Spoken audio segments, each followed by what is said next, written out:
तो hello everyone, आप देख रहे हो कॉमर्स स्टडी XYZ चैनल। तो मेरी प्रीवियस वीडियो में आपने कवर किया features and objective of operation research. तो मेरी आप आज इस वीडियो में कवर करेंगे स्कोप ऑफ ऑपरेशन रिसर्च कि इसका स्कोप कहाँ कहाँ और किन किन एरियो में यूज़ है, कि इसका यूज़ कहाँ पर होता है ऑपरेशन रिसर्च का। सबसे पहले आप देखो agriculture, increase population result in many problem. आपको जैसे पता है कि डे बाय डे हमारी जो पॉपुलेशन है वो बढ़ती जा रही है, तो इसकी एक हमारी जो लिविंग स्टाइल है, जो हमारा रहने का नज़रिया है, तरीका है, उसमें भी काफ़ी चेंजेस आ रहा है, जो प्रॉब्लम भी क्रिएट कर रहा है कि हमारी जो नीड्स है वो पूरी नहीं हो पा रही। लेकिन जो ऑपरेशन रिसर्च है वो इन सब चीज़ों को भी इफेक्ट करता है, इन सब एरिया को भी काफ़ी सपोर्ट करता है, किसमें कि अगर उनको कोई प्रॉब्लम आ रही है तो उसको सॉल्व करने के लिए भी काफ़ी हेल्पफुल होता है। वो अपने पुराने जो रिकॉर्ड्स है उनके बेसिस पर डिसीजन करता है, तो इसीलिए जो एग्रीकल्चर की फील्ड में भी काफ़ी यूज़ किए जाते हैं। तो हमारा सेकंड स्कोप आता है इसका, वो है इन इंडस्ट्री। इंडस्ट्री में भी इसका काफ़ी इंपॉर्टेंट यूज़ किया जाता है। जैसे आपको पता है जो इंडस्ट्री है वो मेनली अपने पास्ट जो रिकॉर्ड हैं उनके बेस पर अपना फ्यूचर का डिसीजन लेते हैं, लेकिन कई बार वो डिसीजन उनको लॉस अराइज करना पड़ता है। क्या होता है कि जो बिजनेस होते हैं वो कई बार अपने जो बिजनेस के इंपॉर्टेंट डिसीजन है वो अपनी पास्ट की परफॉर्मेंस के बेस पर ले लेते हैं, लेकिन फ्यूचर में उनको उसी वजह से लॉस फेस करना पड़ता है। तो इसी वजह से जो ऑपरेशन रिसर्च है वो हेल्पफुल करता है इंडस्ट्री को through different techniques and method, क्या करने के लिए, डिसीजन लेने के लिए। और इसमें मेनली फैक्ट क्या होता है, मैन होता है, मटेरियल होता है और मशीन होती है। ये सब चीज़ें हैं जो ऑपरेशन रिसर्च से भी इफेक्ट होती हैं। थर्ड आता है इसका स्कोप इन प्रोडक्शन मैनेजमेंट। जो हमारा प्रोडक्शन मैनेजर होता है वो OR की हेल्प से, मींस ऑपरेशन रिसर्च की वजह से, अपनी जो कई तरह की प्रॉब्लम्स हैं कि हमारा जो प्रोडक्ट है उसका साइज क्या होगा, उसकी क्वालिटी क्या होगी, उसकी क्वांटिटी क्या होगी, इन सब के बारे में भी डिसीजन लेने के लिए यूज़ किया जाता है।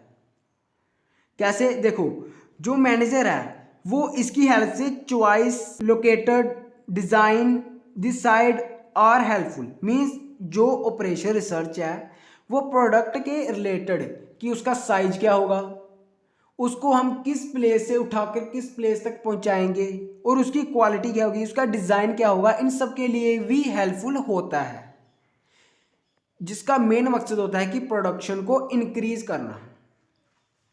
तो आगे हम आते हैं फोर्थ, इसमें क्या है, पर्सनल मैनेजर। जो पर्सनल मैनेजर होते हैं उनके लिए क्यों हेल्पफुल होता है उनके एरिया में, कि वो पता कर सके कि हमारे जो एम्प्लॉई है उनकी एज कितनी है, उनका जो फैमिली बैकग्राउंड है और उनका जो नेम, उन सबको रिकॉर्ड करने के लिए भी ऑपरेशन रिसर्च टेक्निक यूज़ की जाती है।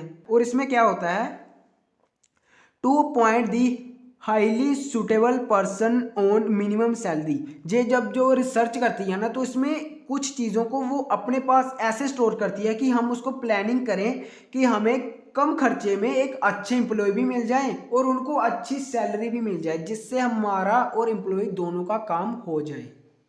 तो इसमें भी ऑपरेशन रिसर्च काफ़ी यूज़फुल होती है। उसके बाद आता है हमारा फिफ्थ पॉइंट, जिसका नाम है इन मार्केटिंग। फिफ्थ हमारा स्कोप आता है ऑपरेशन रिसर्च का इन मार्केटिंग। मार्केटिंग के फील्ड में इसका काफ़ी बड़ा स्कोप है। जैसे आपको पता है आज का टाइम कंपटीशन का है, तो हर एक नए प्रोडक्ट को एक बेस्ट तरीके से पब्लिक तक पहुंचाना एक अच्छी मार्केटिंग ही मानी जाती है। तो इसकी फील्ड में ऑपरेशन रिसर्च क्या हेल्प करती है कि उनको प्रोडक्ट सिलेक्शन करने में, कि कब उनको मार्केटिंग में मींस सोसाइटी में लाना है और उसका जो कॉम्पिटिटिव प्राइस है वो कितना है, तो मींस उसका सोसाइटी में कितना प्राइस होना चाहिए, उसके लिए भी काफ़ी हेल्पफुल होता है। और इसके लिए भी कि हाउ देन व्हाट, कैसे, कहाँ और कब हमें प्रोडक्ट को मिनिमम कॉस्ट में कस्टमर तक पहुंचाना है, जिससे हमारी सेल भी बढ़े और उनकी जो वांट्स है, उनकी जो नीड्स है वो सेटिस्फाई हों। तो ये थी हमारी fifth scope of operation research. उसके बाद हम देखेंगे ऑपरेशन रिसर्च का जो स्कोप है वो है इन लाइफ इंश्योरेंस पॉलिसी। ये लाइफ इंश्योरेंस की पॉलिसी में भी इसका काफ़ी इंपॉर्टेंट रोल होता है। कैसे कि जो ऑपरेशन रिसर्च की टेक्निक होती है वो हेल्पफुल होती है कैलकुलेट करने के लिए प्रीमियम रेट जैसे जो हम साल का मंथ का जो हमने डिसाइड किया है उस हिसाब से हम इंश्योरेंस कंपनी को पे करते हैं फॉर अगेंस्ट लॉस को कवर करने के लिए अपने। तो उसको डिसाइड करने के लिए भी जो ऑपरेशन रिसर्च टेक्निक है काफ़ी हेल्पफुल होती है। और इसका क्या रोल है नेक्स्ट है, operation research find out the profit marginal in policy की पॉलिसी के हिसाब से कंपनी का और क्लाइंट्स का और पॉलिसी होल्डर का इन दोनों का बेनिफिट, इन दोनों का प्रॉफिट क्या होगा और कैलकुलेट करने के लिए भी इसका यूज़ किया जाता है।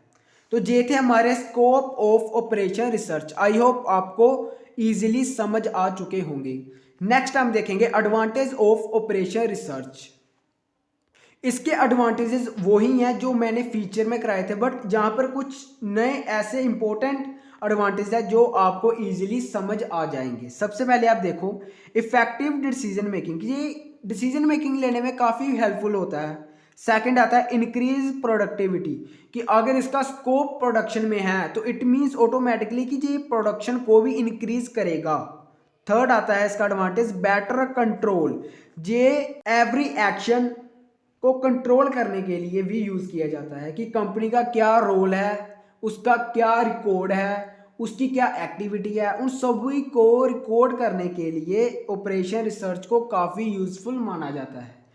और नेक्स्ट आता है हमारा बेटर सिस्टम, ये एक अच्छा सिस्टम है किसके लिए, इकोनॉमी के लिए और ट्रांसपोर्टेशन के लिए और रिप्लेस ऑफ ओल्ड मशीन, इन सब के लिए भी एक अच्छा सिस्टम माना जाता है। सिक्स इसका एडवांटेज आता है वो है improve profit and reduce loss, ये प्रॉफिट को तो इम्प्रूव करता ही है, साथ में उसकी जो कॉस्टेज है उसको भी रिड्यूस करता है भाई। मीन्स हमारा जो खर्चा है उसको कम करता है और प्रॉफिट को इम्प्रूव करता है। तो मेन मकसद ही बिजनेस का वही होता है कि हमारा प्रॉफिट ज़्यादा से ज़्यादा हो और हमारा लॉस कम से कम हो। तो ये काफ़ी इंपॉर्टेंट है। सेवंथ आता है प्रॉपर डेवलपमेंट ऑफ रिसोर्स, हमारे जो नेचुरल रिसोर्स, कंपनी के रिसोर्स लाइक मैन, मशीनरी और अदर्स, इन सभी को यूटिलाइज करने में काफ़ी यूज़ किया जाता है, जिससे क्या होता है हमारी जो कंपनी में काम करने वाले एम्प्लॉय होते हैं उनको एक सेफ एंड सिक्योर इन्वायरमेंट मिलता है। तो ये थे हमारे एडवांटेज ऑफ ऑपरेशन रिसर्च। आप देखो अगर कोई चीज़ की एडवांटेज है तो उसकी डिसएडवांटेज भी होगी। तो नेक्स्ट हम डिस्कस करेंगे disadvantage of operation research. Okay, next आते हैं डिसएडवांटेजेस ऑफ ऑपरेशन रिसर्च। वो है डिफिकल्ट टू इम्प्लीमेंट, जिसको इम्प्लीमेंट करना काफ़ी डिफिकल्ट हो जाता है क्योंकि ये एक लार्ज और लॉन्ग प्रोसेस होती है। तो सेकंड इसका डिसएडवांटेज आता है कॉस्टली, अगर ये एरिया में लार्ज है मीन्स इसको इम्प्लीमेंट करना काफ़ी डिफ़िकल्ट होता है क्योंकि ये लार्ज प्रोसेस है। तो अगर ये लार्ज प्रोसेस है तो इसमें कॉस्ट भी आएगी, तो इसका भी ये एक डिसएडवांटेज हो जाता है कि ये कॉस्टली होती है। थर्ड आता है हमारे time consuming, find out to calculate for the best solution consuming time, हमें ये फाइंड करने के लिए कि हमें कौन सा सोल्यूशन बेटर है उसको पता करने के लिए भी टाइम को वेस्ट करना पड़ेगा। मीन्स ये एक टाइम कंज्यूमिंग मेथड है कि इसमें हमें बेस्ट से बेस्ट मेथड तो सिलेक्ट करेंगे ही लेकिन उसमें टाइम भी वेस्ट होगा। तो ये भी एक इसकी डिसएडवांटेज है।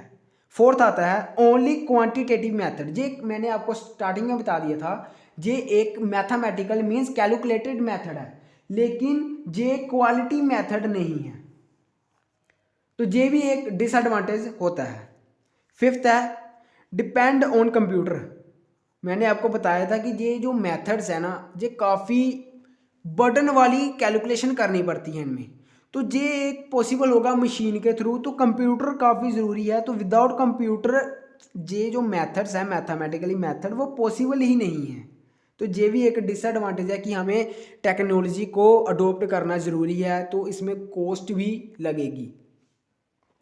नेक्स्ट आता है हमारा difficult to calculate mathematical equation, कि जो हमारी मैथमेटिकल इक्वेशंस हैं सॉल्यूशंस हैं उनको कैलकुलेट करना भी इजी नहीं होता, काफ़ी डिफ़िकल्ट होता है। तो ये भी एक डिसएडवांटेज है कि हम इसको ईजिली फाइंड आउट नहीं कर सकते। 7th आता है सिलेक्शन ऑफ टेक्निक। इसमें कई तरह की टेक्निक्स होती हैं जो मैं आपको अपनी नेक्स्ट वीडियो में बताऊंगा। तो उसकी एक अच्छे से सिलेक्शन करनी, एक सूटेबल टेक्निक को अडोप्ट करना भी काफ़ी चैलेंजिंग होता है किसी भी बिजनेस के लिए। तो नेक्स्ट हम देखेंगे एक्सपर्ट, सिलेक्शन ऑफ एक्सपर्ट। किस एक्सपर्ट को सिलेक्ट करना भी ज़रूरी है जो हमें एक बेटर गाइडेंस प्रोवाइड कराए, तो इसके लिए भी कॉस्ट लगेगी। 9th आता है हमारा gap between manager and operation research, कि जो हमारा मैनेजर होता है ना वो कई बार फेल हो जाता है जी अंडरस्टैंड करने के लिए कि हमारा जो वर्किंग है ऑपरेशन रिसर्च का वो काफ़ी कॉम्प्लेक्स है, वो नहीं समझ पाता कि हमारा जो बिजनेस है उसका काम क्या है। तो कई बार ऐसी प्रॉब्लम क्रिएट हो जाती है कि जो हमारा मैनेजर है वो अपनी रिस्पॉन्सिबिलिटी, अपनी ड्यूटी नहीं निभा पाता। किसकी वजह से? कि हमारे जो ऑपरेशन रिसर्च के टेक्निक्स हैं, जो मेथड्स हैं वो काफ़ी कॉम्प्लेक्स होते हैं जिसको समझना काफ़ी डिफ़िकल्ट होता है। तो ये एक गैप क्रिएट कर देती है मैनेजर और ऑपरेशन रिसर्च में, जो बिजनेस के लिए भी काफ़ी गलत है। तो ये था हमारा आज का टॉपिक जिसमें हमने ऑपरेशन रिसर्च का पहला चैप्टर ही पूरी वीडियो में कवर कर दिया है। आप अगर इसके फीचर्स और ऑब्जेक्टिव पढ़ना चाहते हो तो आप मेरी इससे पहले प्रीवियस वीडियो है जो वो ज़रूर देख लेना, उसका लिंक मैं आपको डिस्क्रिप्शन बॉक्स में ज़रूर शेयर कर दूंगा। आपको इसका मीनिंग सिंपली याद रखना है कि जो हमारे बिजनेस की एक्टिविटी होती है, डे बाय डे की ट्रांजैक्शंस होती हैं, उनका जो वर्क होता है, उनमें आने वाली प्रॉब्लम को सोल्व करने के लिए इस टेक्निक को यूज़ किया जाता है। और ये जो चीज़ है ऑपरेशन रिसर्च, ये दो चीज़ों से बनी है, ऑपरेशन और रिसर्च। तो ये थी हमारी आज की वीडियो। तो प्लीज़ कमेंट बॉक्स से ज़रूर बताना कि मेरी वीडियो कैसी लगी। मैंने आपको इजी से इजी मटेरियल प्रोवाइड कराने की कोशिश की है। So thank you so much. अगर आप मेरे चैनल पर न्यू हो तो subscribe my channels and like the video. Thank you so much.